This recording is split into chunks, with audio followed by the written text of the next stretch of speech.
Okay, I'm going to go over week 4 assignments. I have some questions on it. And the first PDF that was put up was the wrong one. There was one for some reason that had a 0 in here, and I had 2 of them from the instructor's guide. And I thought I posted this one. If you got the one that has a 0 here in the allowances, delete it, get rid of it, because it's going to throw you way off. Some of the other questions I've got is there's not an upper and lower tolerance here in these 2 areas. That's correct. You need to take this information right here and you have to calculate those on your own.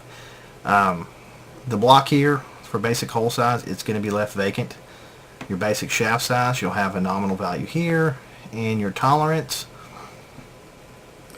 it's going to have a plus or minus, like this right here. You have a plus or minus sign, and that's as far as I'm going to go with that, because if I tell you too much, I'm going to give you the answers, and I don't want to do that. I want you guys to calculate it.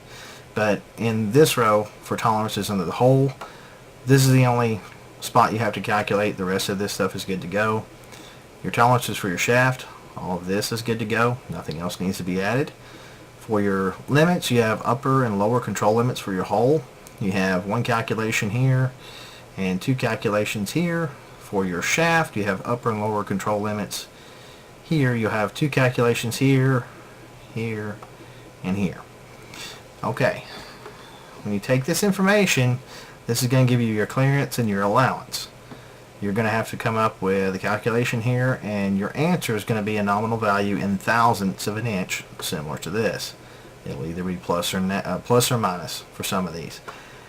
Off of that information from the clearance and allowance, you're going to get your classifications of fit, and there's only 3.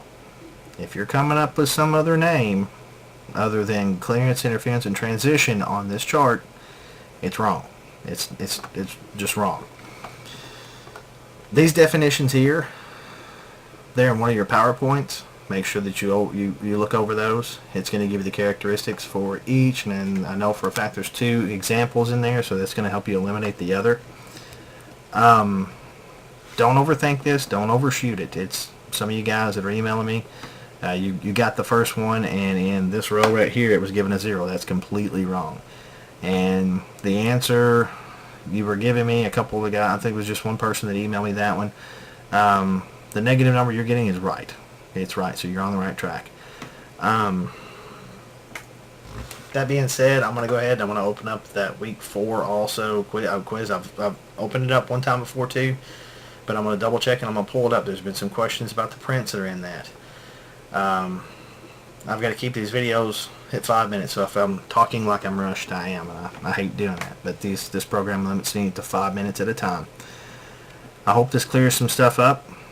Don't overthink this. Don't complicate it more than what it is. It's just simple addition and subtraction.